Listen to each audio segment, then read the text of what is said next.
मैंने आज online class को समस्त को स्वागत। आज आम षष्ठ श्रेणी तृतीय कविता जन्मभूमि संबंध में आलोचना करवा।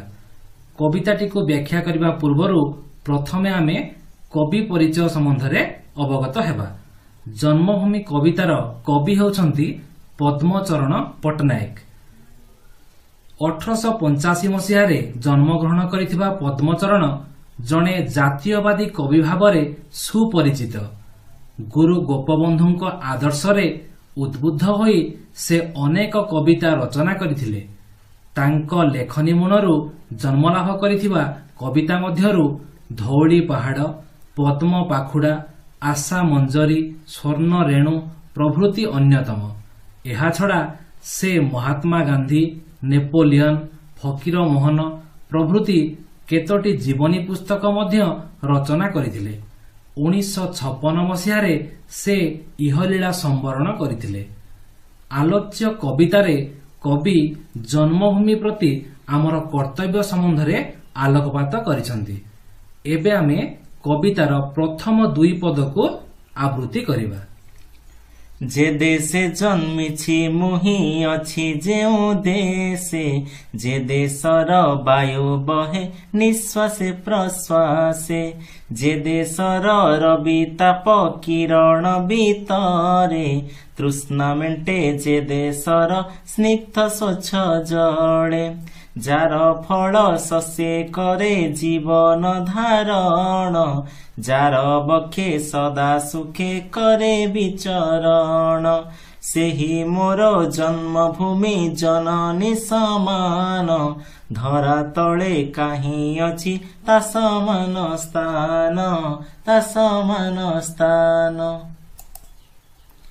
जे देशे अछंती मोर प्रिय परिवार, दयामय पिता पुणी जननी मोहर, स्नेहर पितुला भाई भौणी सकळे, शोभंती फुटिला फूल परी मोर घरे, जे देश खेलर साथी प्रिय बंधुगण, साजी रहिछंती जेन्हे नंदन कानन, सेही मोर जन्मभूमि जननी समान, धरा तले काहीं अछि ता समान स्थान, ता समान स्थान।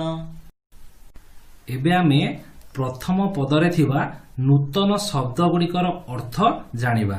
फलरे आमे सेही पदटीर भावार्थ जानिबारे असुविधा हेबो नाही।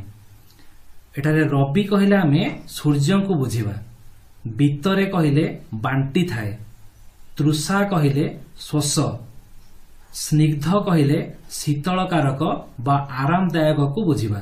सेमिति स्वच्छ कहिले सफा, बक्षे कहिले छाती रे, विचरण कहिले बुलिबा, जननी कहिले मा, धरा कहिले पृथ्वी को बुझिबा।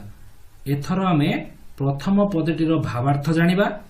एठारे कवि कहउछंती मु जेउ देशरे जन्मलाभ करिछि, जेउठारे बास करुछि, जेउ देशर वायु मोर निश्वास प्रश्वास रे प्रवाहित हेउछि, जेउ देशरे सूर्य तार किरण वितरण करे, जहार स्वच्छ जलरे मोर तृषा निवारण करे, जहार फल और शस्य ग्रहण करी मु जीवन धारण करे, जहा उपरे मु आनंदरे भ्रमण करे, सेही मोर जन्मभूमि, से मो माँ परी, ए पृथ्वी रे ता परी स्थान आउ केउठी नाही। द्वितीय पदरे थिबा नूतन शब्द गुड़िक हेउछि पितुला कहिले आमे कंढेई को बुझिबा, सकळे कहिले समस्ते, शोभंती कहिले शोभा पांती, जेन्हे कहिले जेपरी। एबे आमे द्वितीय पदटीर भावार्थ जानिबा।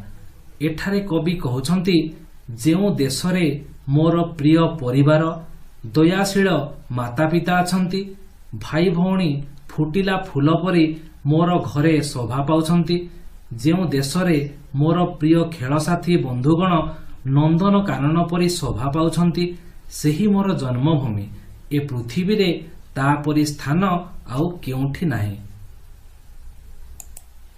एबे आमे कविता मध्यरे थिबा केतेक सरल प्रश्न संबंध में आलोचना करिबा।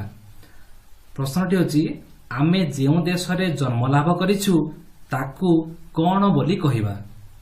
ଉତ୍ତର ହେଉଛି ଆମେ ଯେଉଁ ଦେଶରେ ଜନ୍ମ ଲାଭ କରିଛୁ ତାକୁ ଜନ୍ମଭୂମି ବୋଲି କହିବା।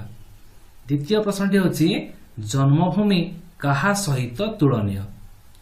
ଉତ୍ତରଟି ହେଉଛି ଜନ୍ମଭୂମି ମା ସହିତ ତୁଳନୀୟ। ତୃତୀୟ ପ୍ରଶ୍ନଟି ହେଉଛି ପରିବାରରେ ଫୁଟିଲା ଫୁଲମାନେ କିଏ? ଉତ୍ତରଟି ହେଉଛି ସ୍ନେହର ପିତୁଳା ଭାଇ ଭଉଣୀମାନେ ଫୁଟିଲା ଫୁଲ ସହ ସମାନ। ପିଲାମାନେ କବିତାର ଅନ୍ୟ ପଦ ଗୁଡ଼ିକୁ ଆମେ ନେକ୍ସଟ କ୍ଲାସରେ ଆଲୋଚନା କରିବା। ଧନ୍ୟବାଦ।